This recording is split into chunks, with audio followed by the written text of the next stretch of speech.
Many of you, you are familiar with this passage, Genesis chapter 3, and oftentimes I'm sure you've heard messages or Bible studies and whatnot on this chapter, and especially focused on the first 7 verses of this chapter. And we know that this really is a passage that describes for us the fall of man. And the title, the New King James Version that I have here, the title of this chapter is entitled The Temptation and Fall of Man. And I know that many of us, we are familiar with this passage, we are familiar with the narrative and the story, and how the fall of man occurred. And we know that in connection to the fall of man, we have many other words that are associated with the fall of man, such as original sin. And we know that many of us have heard stories and have heard messages and Bible studies about what original sin is and what kind of an impact it has had in history and on the world. But we live in a world today, in the year 2014, where the idea of sin is one of those things that is not really talked about in society in general, in media, or even out and about. When you talk to people, sin is not something that people like to talk about. I mean, even as Christians, we don't really like to talk about sin very often because it really is a downer. When you think about sin and what the impact that it has had on us and is on mankind in general, it is really a negative. It is a bad topic for us to be talking about if we want to build up people and if we want to build a positive culture. And so in many churches even, pastors are even afraid or kind of hesitant to preach about sin because they're afraid that it may bring down, the morale and the feeling, the positive feeling that they would like to establish in a church or in a group. But nonetheless, sin is a reality. And when you look around the world, especially this week, and I don't know why, each week as the week goes on, the biggest news here in Southern California really is the weather. When was the last time that we had moisture as much as this that we had last night? And the humidity that we've had in the last couple of weeks, this is uncharacteristic of summer in Southern California. And so maybe the biggest news that we have to talk about here amongst our locals here in Southern California is really the weather. But when you really pay attention to what's going on around the world, there are an inordinate number of issues, events, and news that signal and tell us that this world is filled with evil, and that this world is filled with sin. And that this world is filled with people who are sinners and people who are sinful. I'm sure you're all familiar with the news that's going on in Gaza. And, the people, the two nations or two groups, they're bombing each other, killing many, many innocent lives. We have similar conflicts going on in the Ukraine and Libya. We've had natural disasters in Nepal where you had massive flash flooding where it killed many, many people. And we have things, events, and news that we hear of constantly that really tell us directly in front of our eyes, at least through the TV screen, in front of our eyes that really tell us that this world is a fallen world. That this world, there's really a lot of negative things if you really pay attention to the news. Not only that, think about the Ebola outbreak in Western Africa. And, we have wars, we have diseases, we have natural disasters that are making worldwide news. And yet still, people are afraid and people don't like to. And people sometimes even go to the extent of taking offense to the idea of talking about sin and the idea of original sin or the reality of original sin. And instead of talking about sin, instead of talking about individual sin, instead of talking about our own responsibilities as it relates to our own sins, our world has come up with many, many intermediaries. We have come up with our psychologists, psychiatrists, our doctors, and people, even pastors, even counselors. We have come up with all sorts of other ways to cloud and to cover over what we can really boil down as an issue with sin. People have diseases. They don't have sin. It's not like they're guilty of their sinful nature. They're not guilty of something that they have done wrong or done against God's will or God's law. They have a disease, or they have a disorder, or they have some sort of a condition that prevents them from doing the right thing, or the thing that they are required to do. And we see it all the time in all areas of our society. And we see that more and more in our education system. Those of you who are old enough, or are in a place in your life where you have kids, you may encounter some of these issues.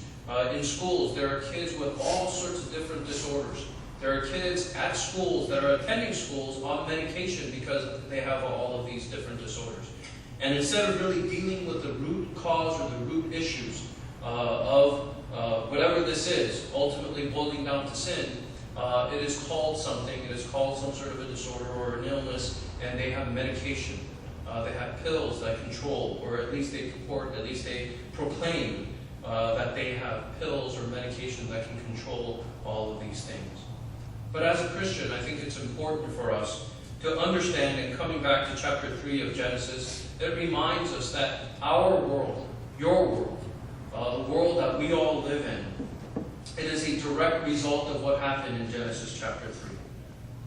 No matter what the evolutionists, no matter what the scientists, tell us about how evolution is making us better and better and better, when you look at the news, when you look at the events that are occurring in our world, you are in the reality of sin and the reality of the spiraling downward of mankind in terms of their influence under sin.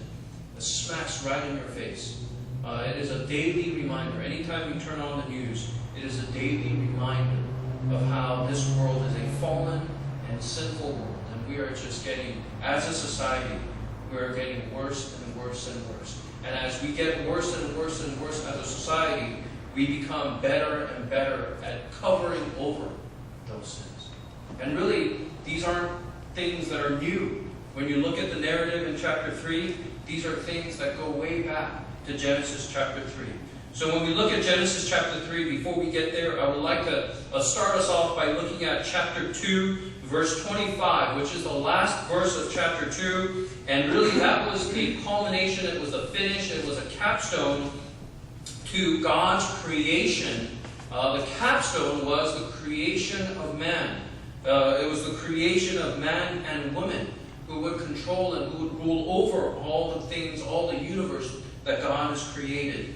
And in verse 25, God summarizes and concludes. And he says, "And they were both naked, the man and his wife, and were not ashamed."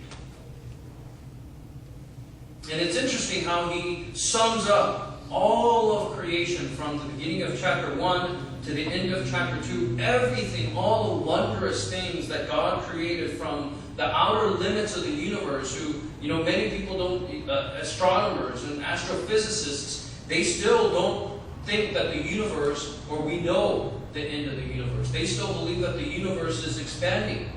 And so, to that extent, God created all of the universe and everything on this planet, including the planet itself, and all the creatures and the plants and everything that makes the planet what it is. At the end of all that, he says, "And they were both naked, the man and his wife, and were not ashamed." So everything gets focused on Adam and Eve, that they were both naked and they were not ashamed. And you would think that if the story ended there, and if we think about all the wonderful fairy tales that we learned, we heard as we were growing up, you know that last phrase, that they live happily ever after, that would have been it right there. If the story had ended with verse 25 in chapter 2, it would have been a happily ever after ending. But there is a next chapter. There was chapter 3. And as we begin chapter 3, we start off by saying, "Now the serpent was more cunning than any beast of the field which the Lord God had made, and he said to the women." So this serpent, disguised as Satan disguised as a serpent, approaches Eve and begins to plant seeds of doubt and seeds of grandeur, and the things that the words that come out of the serpent's mouth begins to put doubt and question in Eve's mind. But listen to the dialogue here. Serpent says, "Has God indeed, did God really say to you, you shall not eat of every tree of the garden?" That's not what God said. So the serpent, as soon as he opens his mouth, he is already twisting the words of God. He is already mischaracterizing, outright lying about what God said. And so he says, "You shall not eat of every tree of the garden." Did God really say that? And if Eve, if she was paying attention closely, and if she was really, not just focused on the words, but maybe trying to understand where the serpent was coming from, she should have caught what the serpent was trying to say. But she doesn't.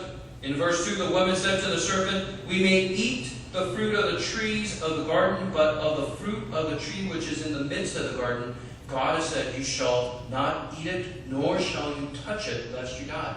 And so now Eve, she correctly understood for the most part what God told them, the command that God gave Adam. His specific instructions to Adam, he can eat anything in the Garden of Eden. He just cannot eat of the tree that was in the middle of the garden, and he was supposed to stay away from it, he and his wife, lest he be dead. But the woman's response, instead of just simply saying what God had commanded, she even adds something that wasn't there initially by saying that she couldn't even touch it. And so God didn't necessarily say you can't touch it. He just simply said you can't eat of it. Don't eat of it. And so now we have this dialogue, this discussion between the serpent and the woman taking place, and all of a sudden, already at the very outset of this discourse and this dialogue, things are already twisted. Words of God have been already changed and twisted around so that both of them, I'm sure the serpent understood exactly what he was doing, but doubt and questions began in Eve's mind. And then notice what the serpent says to the woman, you will not surely die. So think about, talk about someone that's bold. The serpent or the Satan, he was a bold liar. He's one of those guys that can stand up in front of you. Sometimes, we look at our son, Connor, and sometimes he'll come up and he'll tell us a bold-faced lie. You guys know what that phrase means, right? Bold-faced lie, that means being able to stand up in front of anyone or a crowd and say something, and you know it's a lie, but you absolutely, in your face, in your body gestures and your posture, you are saying to everyone, this is the truth, even though it is a lie. You know that it is a lie. The serpent was a bold-faced liar in front of Eve. And the serpent must have been so convincing. Because to Eve and to Adam, think about how real God was to them. God walked among them. God conversed, carried on conversations with Adam and Eve. So to Adam and Eve, think about how real and how personal that relationship was between them and God.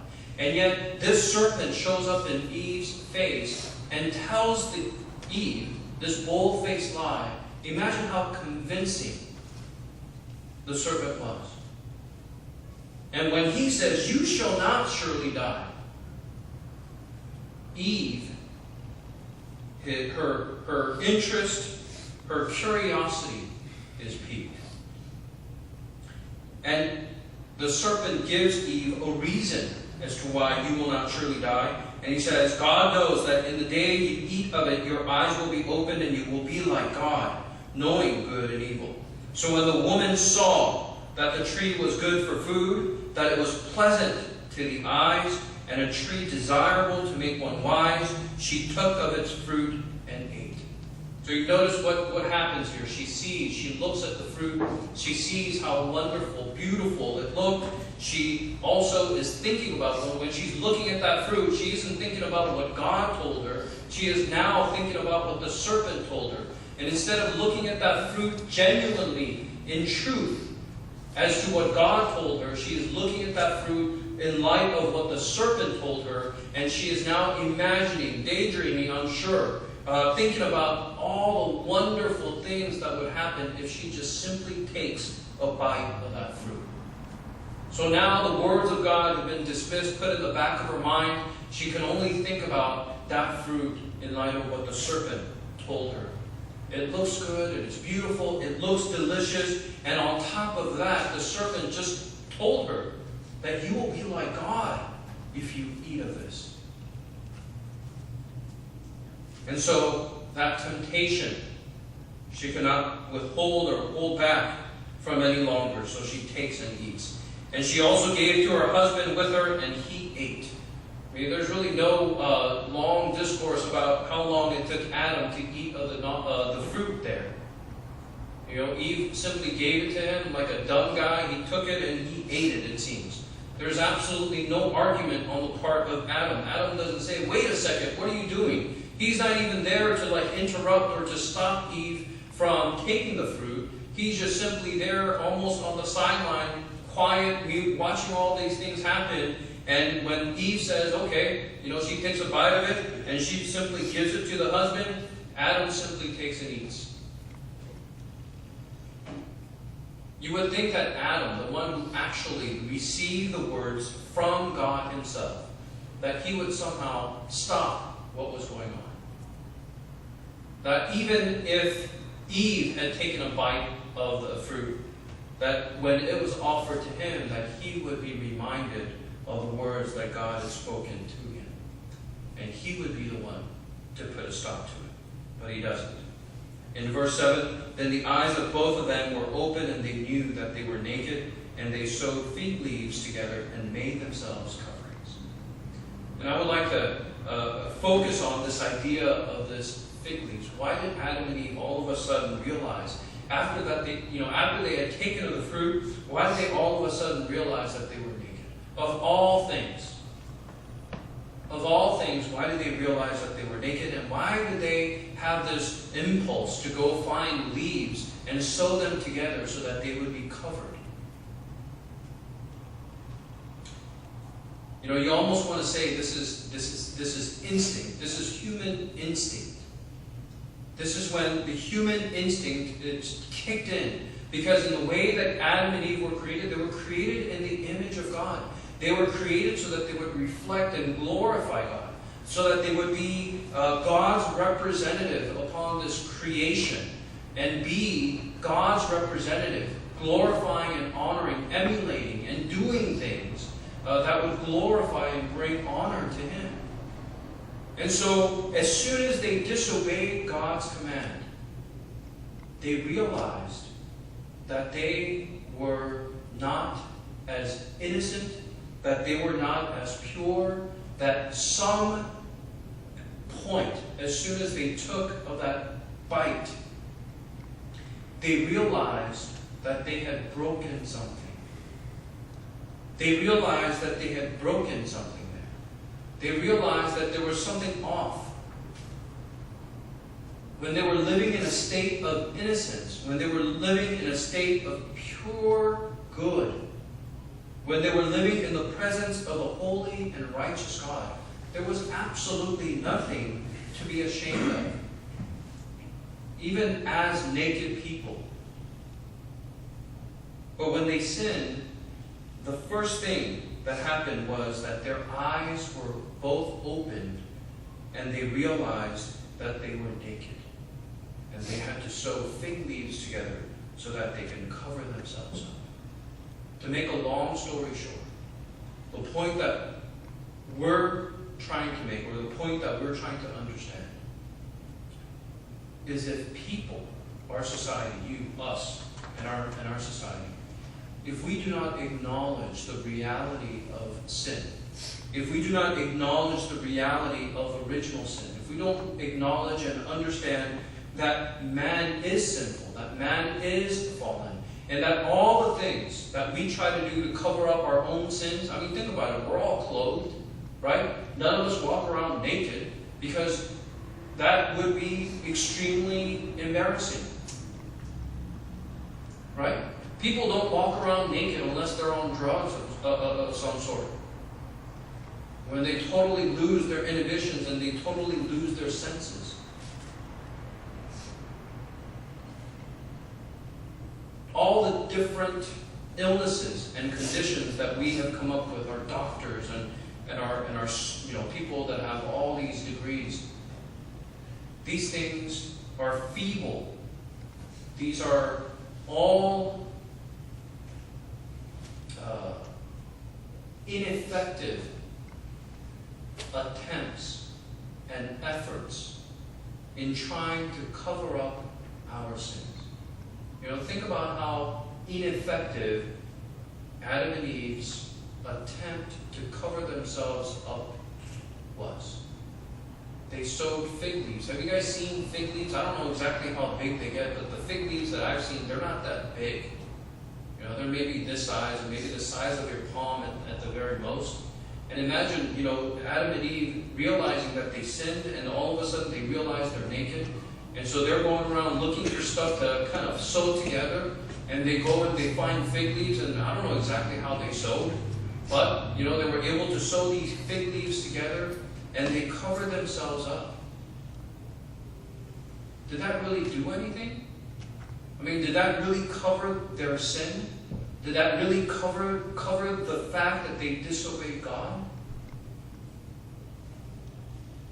It is an ineffective way to cover anything. It didn't do anything about their guilt. It didn't do anything about their shame. All it did was put a little bandage, literally a little bandage, over a gash that was bleeding out blood. And so our world, when we live in a world where we have this dislike of even talking about sin, that's all we're doing.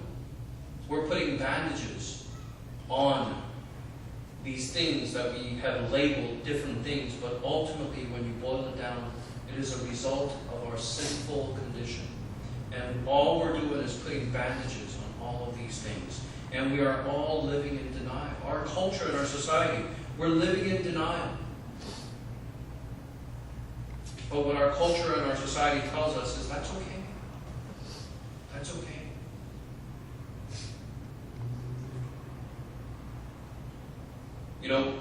People who are dealing with addictions, they go into rehab. I mean, you hear of stars that have issues with drugs or alcohol, and every once in a while you hear of them going into rehab. Most often than not, when they come out, they're okay for a little while, but most of the time, those people who go to rehab in the first place, they end up in rehab again and again and again and again. And our sinful nature, the nature that we inherited as a result of being Adam and Eve's progeny, you guys need to realize that, we all came from somewhere. Our parents came from somewhere. Our grandparents came from somewhere. And when we take our genealogy back, all the way back to the beginning, it takes us back to Adam and Eve. And I don't know exactly how many generations that is, but it ultimately takes us back to Adam and Eve. And because of Adam and Eve's sin, we have inherited that sinful nature. And we, in order for us to deal with this crippling effect of sin, we need to deal with sin itself, not try to cover it up or dress it up as something else and try to deal with just the symptoms of sin. And that's what our culture has come to. We are dealing with the symptoms of sin, and we're not really dealing with the nature of sin and sin itself.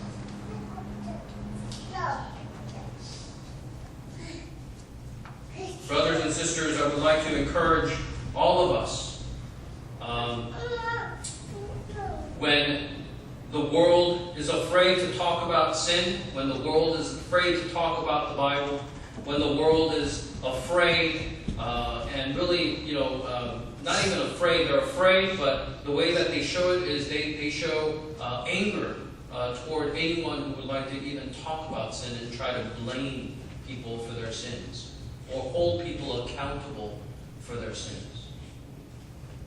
As Christians who believe in the Word of God, and as those people who believe in Genesis, and as those people who believe in the accounts that is recorded in chapter 3, we need to realize that the real issue that our society and our culture and each and every one of us as individuals need to deal with is this issue of sin.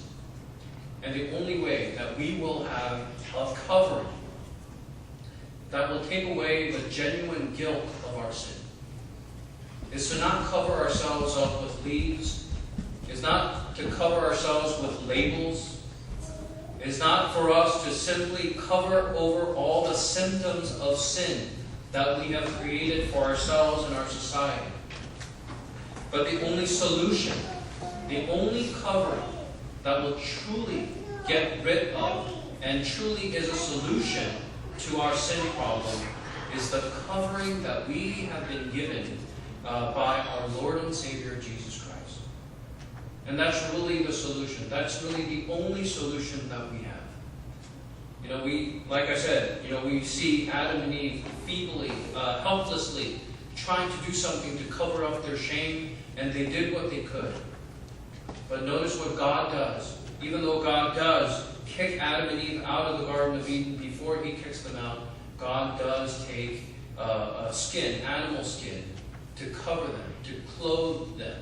And that is just a sign, that is just a foreshadowing of exactly what God will do, not just to take care of us physically, but spiritually, so that God will give us someone who will clothe us, not just in animal skin, not just in fig leaves, but in the clothes or the robe of righteousness that Christ, only Christ, can offer us. So, brothers and sisters who are gathered here this afternoon, let us deal with sin for what it is. Let us deal with the reality and the truth of sin and the impact that it has on us and on our society and on our world. And let us not try to sugarcoat things. Let us not try to cover it up or build up layers upon layers of excuses or other labels.